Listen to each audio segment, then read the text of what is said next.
Wreck you always. Yo, what's up, everybody? Oh, damn. So I'm about to click on a video, and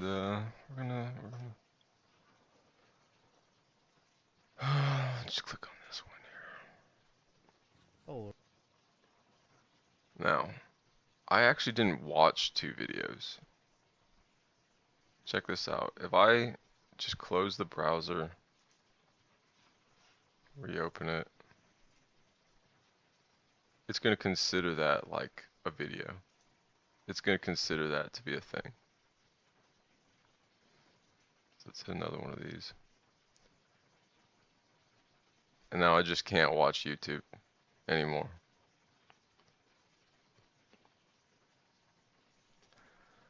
I'm gonna be honest with you, like, I don't like this. Right? This very much puts me in a position where it's like I literally have no choice, right?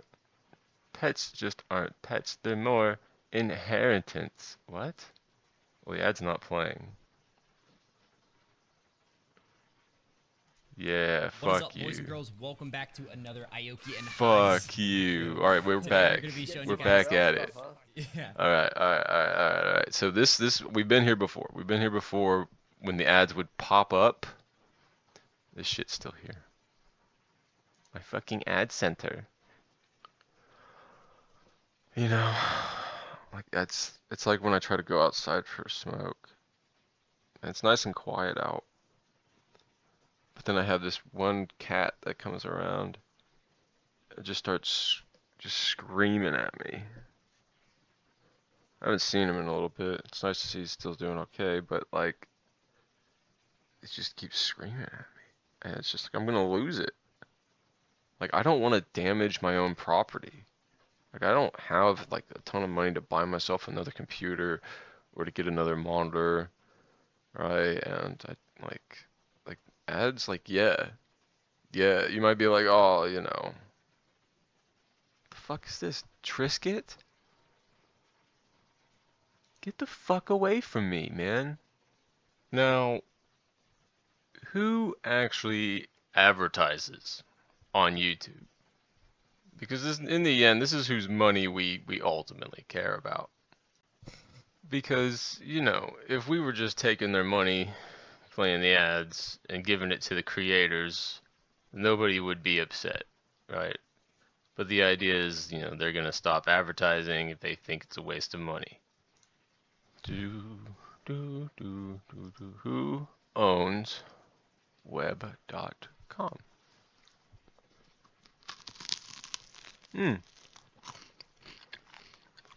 Series Capital.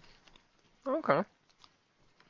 Now, who is Series Capital? Oh, you got a building in New York. Just an investment firm that's invested in like a website. They probably bought it from somebody. These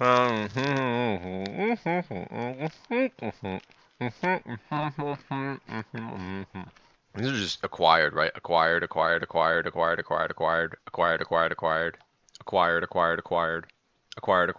Not started. None of these were started. All these were acquired. Airvana, like, become a legend. This is HeroWars.com where you get to become a legend.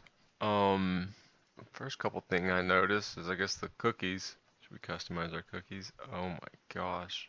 Oh wow. Operational my butt. Let's just back out of that. It's a game, blah blah, fun as heck by Oxman 1973 money sign. I'm addicted, even though I've only been playing for 2 days. Good game. Well, I'm not trying to get addicted to any more shit. Couldn't believe that someone was able to provide a game that was this simple and yet so intriguing that the next step was entrancing by Jamie M. Yeah, I'm not sure what you're trying to say there. Next step was entrancing. Like an entrance to a building kind of a deal. If you was a fan of God's Rush, this game is the next best thing smoking. Right. Okay. Look. This game just looks like a data miner. Hero Wars maker Nexters goes public in SPAC at $1.9 billion valuation. Some free game gets a $1.9 billion valuation. Yeah, that shit ain't free. Russian mobile game publishers Nexters will go public. Based in Cyprus since 2017. Nexters was founded in 2010 and it really started to grow after launching Hero Wars in 2018.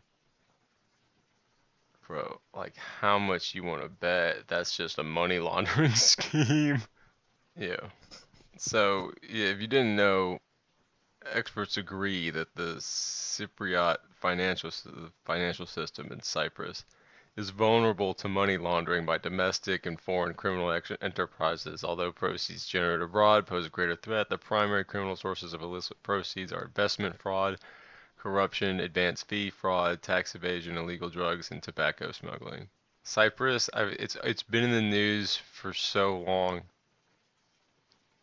Activist financier targets Cyprus over Russian dirty cash. That was just a Russian company we were just looking at. Set up in Cyprus, 1.9 billion valuation. And then there's dating app after dating app after dating app after dating app. Reminding those who are single that you're still single. But surely advertising on YouTube is within the financial reach of your everyday individual, right? Or your average small business, not just investment capital firms out of New York and shady offshore companies, right? YouTube ads. Start advertising on YouTube. YouTube.com. Grow your business. The average cost is 10 cents to 30 cents per view or action. These browsers have gone fucking downhill. The average cost of reaching 100,000 viewers is around $2,000. Budget establishes a charging limit for an individual campaign. So it should be the average amount you'd be comfortable spending per day.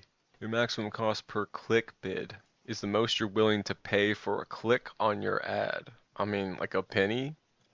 Holy shit, if that, right? What do you mean? With higher bids, your campaign is likely to receive more traffic. Although you'll likely spend more money with lower bids, your campaign is likely to receive fewer clicks and conversions. With lower bids, your campaign is likely to receive fewer clicks and conversions. So you gotta pay YouTube big money. What? Tip, start small. If you're a beginner, try an average daily budget of 10 bucks. You're saying this is how much I would pay, blah, blah, blah. And they're like, okay, well, squeeze as much of that as we can out of you. But at the same time, if you're not paying that much, we're not going to put your shit up.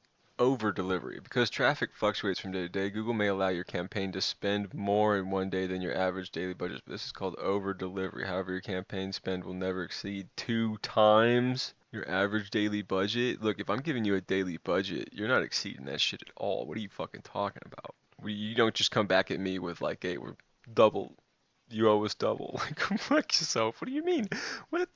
On a given day, and our system makes sure that a given billing period, you never charge more than 30.4 multiplied by your average daily budget amount. Oh my god. For example, if your budget is US per day, the maximum you would pay is $304. Google shows your ads too often and your cost per months end up exceeding what you should have paid in a month given the average daily budget you've set. Your charges will still not exceed your monthly charging. For instance, if your monthly charging limit is 304 and you've accrued 310 in costs, and again, you'll only be charged 304. Oh, thank goodness. What the fuck? So it costs $300 a month, probably minimum. 304. View your recommended budget. Blah blah blah. How bidding works. When many people think of an auction, they often think of a prize being sold via highest bid, but our ad auction uses both quality and bid to determine your ad's position. So I don't know. That seems touch and go. Well, okay, so you might say, forget where the money's coming from and what it's used for, or what it may be used for, rather. What about the people and where it's going? The everyday little creator trying to make a career or get some extra income off of YouTube. You know, the ads benefit them, right? Well, not in every case. This is the Lotus Eaters, or the podcast of the Lotus Eaters.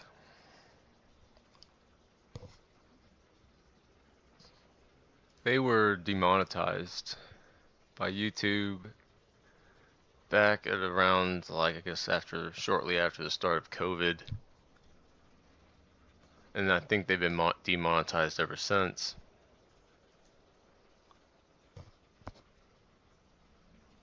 YouTube still wants to play ads over their content.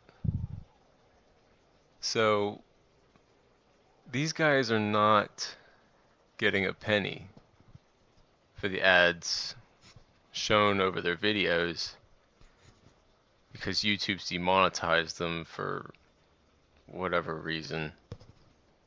And so how can you say you're in this case, right? In this case, you can definitely be like, yo, obviously I should be able to use an ad blocker here.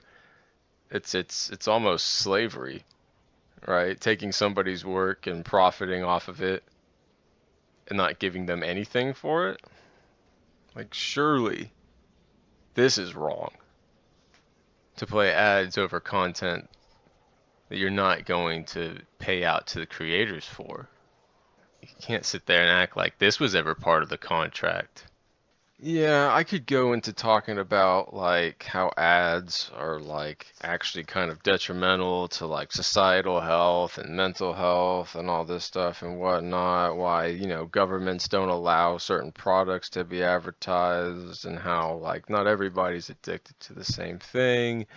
There's addictive chemicals and then there's, addictive, I guess pathways or psychological tricks to get people somewhat addicted to, either like gambling at a stupid little slot machine or playing a pointless little video game that doesn't actually like give you any kind of joy or entertainment or challenge you in any way and get you to just sort of pay money into that in order to overcome whatever challenges they present to you that are only overcomable if you pay them, which is basically like, ransomware for your brain.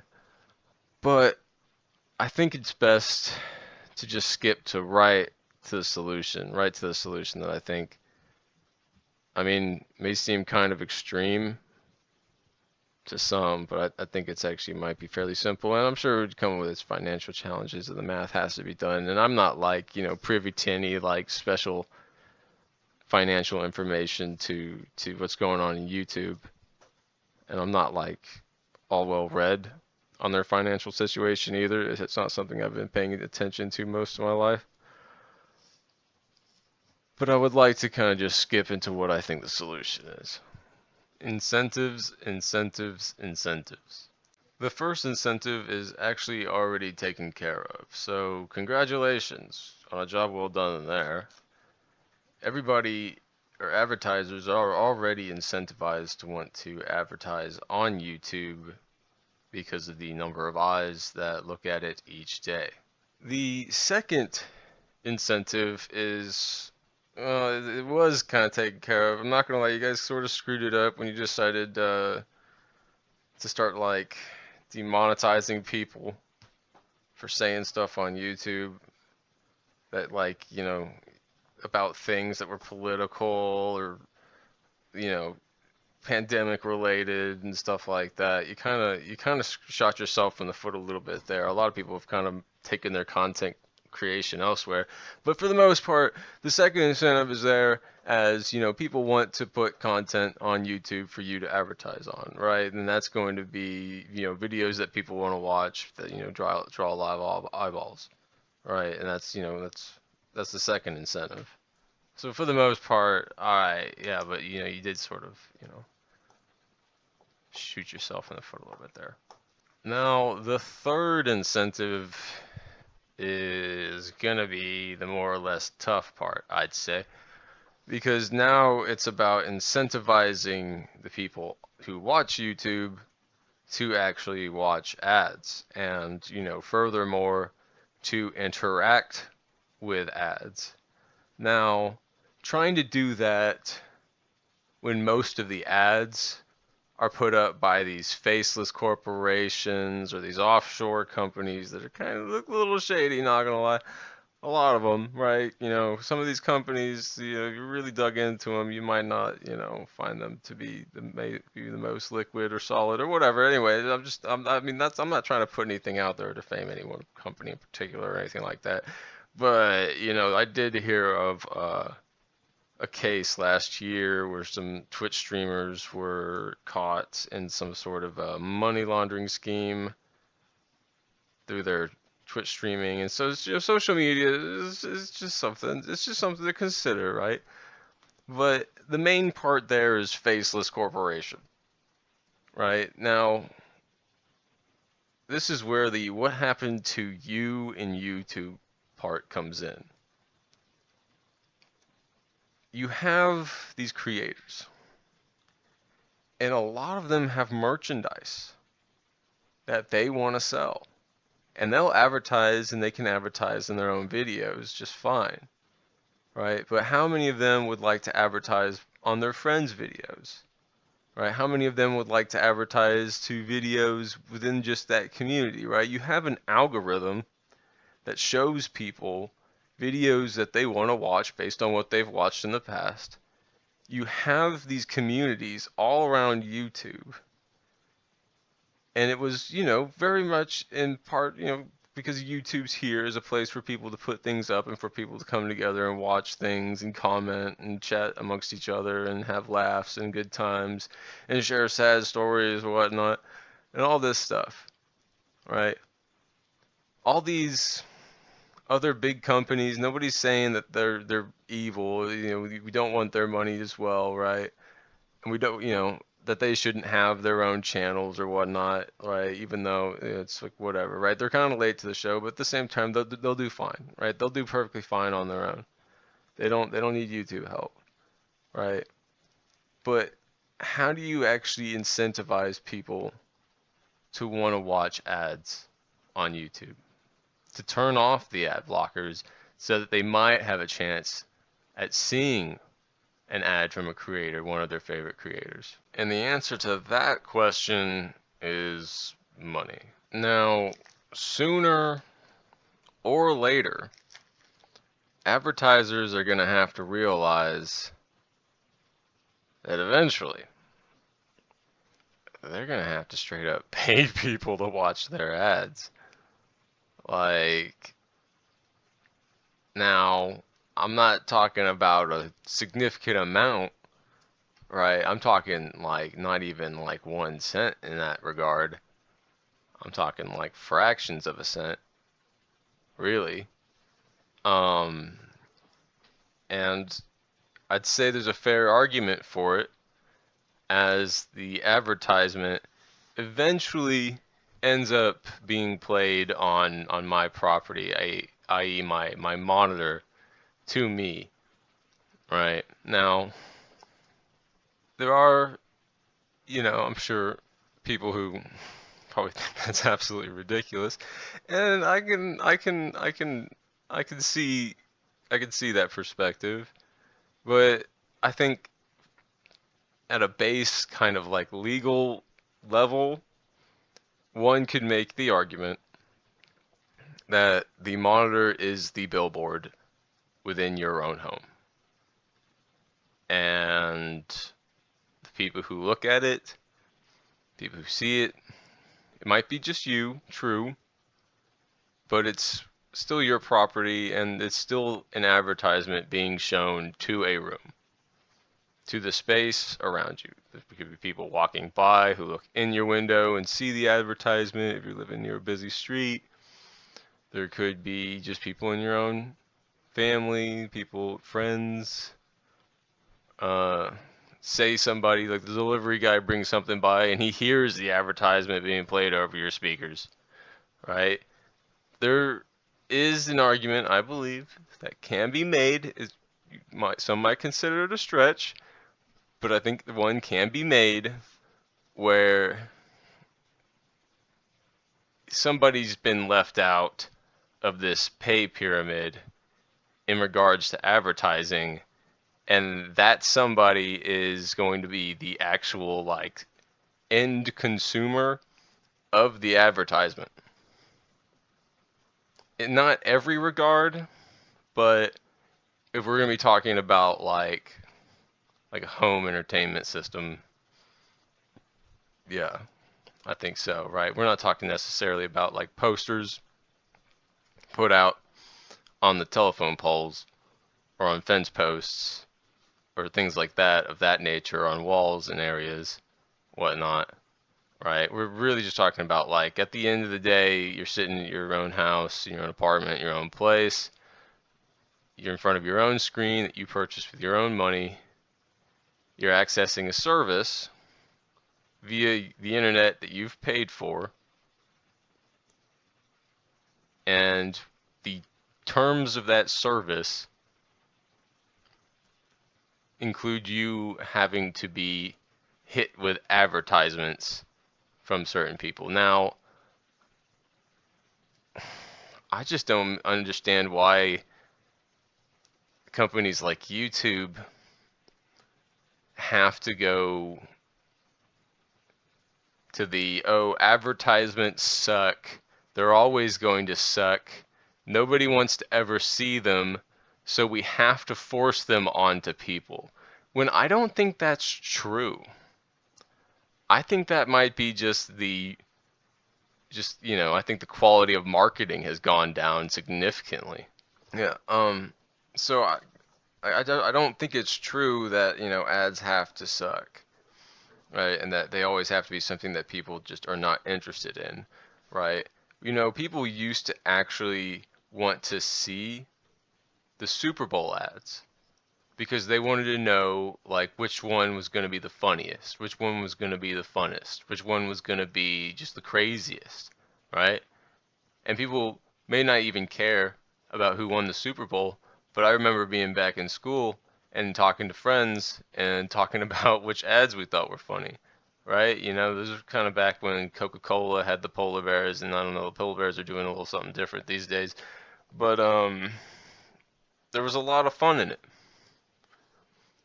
I'm not sure what happened to that, but that same kind of fun can be created when it's ads pushed by content creators, right? So what I'm kind of proposing in this regard is not that YouTube changes its entire pay structure or that it, cuts out large companies from, advertising on YouTube or anything like that. I think YouTube, what they need to do is have categories, right? If you're a company with a, valuation of $1 billion, you have a category, right? If you're a company that, makes 1 million to 999 million, you have a category. Maybe change that up, maybe make it 500, whatever you feel like is necessary. If you're a small company, right, you have a category. If you're a content creator on YouTube with a large audience, you have a category, right? I think there's, it shouldn't be everybody all fighting for one. And I don't necessarily understand why it is that way, because it seems YouTube has a lot of space they can advertise on, and they don't necessarily even care if they're paying it out to the creators, right? They can still advertise on it, right? They advertise on people's channels who are not monetized, right? They will run limited ads on some individuals' channels. But there's a lot of content out there that, like, people have the option of whether or not to run ads on their own content or not. It's interesting because I see like somebody's video, and maybe it's just not their YouTube's not running ads on it for one reason or another, and which makes me wonder, why YouTube probably brought in all these strict guidelines on like what kind of videos they'll run ads on, whether or not you're cussing in the first 7 minutes or something like that. And I think that's because they've very much gone more towards trying to secure the advertising funds from the large companies rather than trying to include as many people as they can in their advertising. Because I've always felt that, like, the more people you have involved in a system, the more prosperous that system is going to be.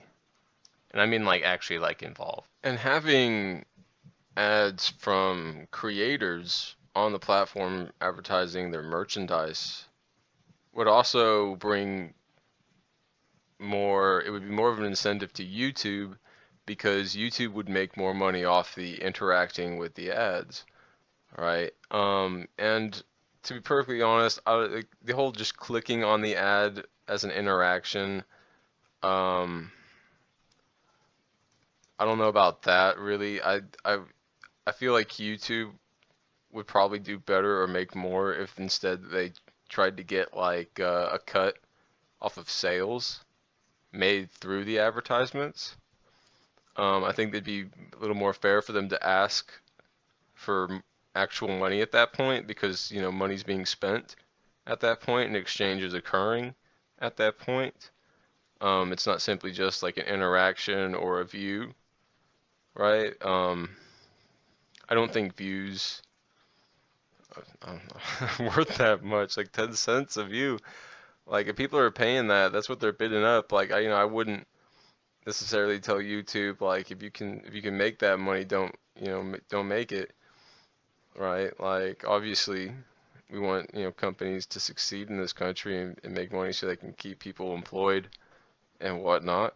Again, I don't have access to any of the numbers that YouTube is looking at in terms of like money, what they're spending on what, I don't, have access to that. I don't know. I don't have the access to the people who would know how to make the systems within YouTube more efficient or anything like that. So, that's obviously something for YouTube to figure out if this is a route they, see as more profitable in the long term. But I kind of went on a slight tangent there. But in the end, I don't think it would be too bad an idea to actually add something along the lines of like ad points, where the people who are watching the ads on YouTube, after watching like heck, like 1,000 ads, maybe they have like enough ad points. And this is just something YouTube could do within itself because Google has play points, right? But that's Google. Google and YouTube are not necessarily the exact same company, even though they're owned by the same parent company. Um, but YouTube does own a lot of movies that they hide behind their premium subscription, and I'm sure there's quite a few movies on there that aren't necessarily being watched. But I don't know, right? I don't know. But it is something for them to think about, giving people who watch ads points towards watching like a premium YouTube movie. And I think that in the long term, you can grow an environment on YouTube that includes, and I mean an advertising environment that includes creators, companies, everybody. You could open up the space, you could advertise on more channels. You could bring the, requirements down to advertise on more. You could really open it up for people to make money, to exchange money, to like see their favorite content creators in an ad on maybe an unrelated channel, right? Content creators could even make digs at each other, right? Of course, there's YouTube drama as it is, and that might, add to the YouTube drama, which I think is something that would be, lively. As long as, the ads aren't anything, that isn't already allowed on YouTube, then I'm sure it all should be fine. So that's my video on what I believe the problem is and what the solution is. I'm interested to know your feedback. whether or not you think it's ridiculous, whether you think it's a good idea. I really do look forward to a future where people are incentivized to not use ad block rather than incentivized to run some Google searches, find ad blocks, research how to block them, and just, get away with avoiding having to interact with ads ever again. Because ads do suck. Like the modern day ad is like, it's almost like a psyop. Almost all psyops. Get away from the ads. Don't look at the ads. Run away from them. They're trying to turn you gay. Subscribe.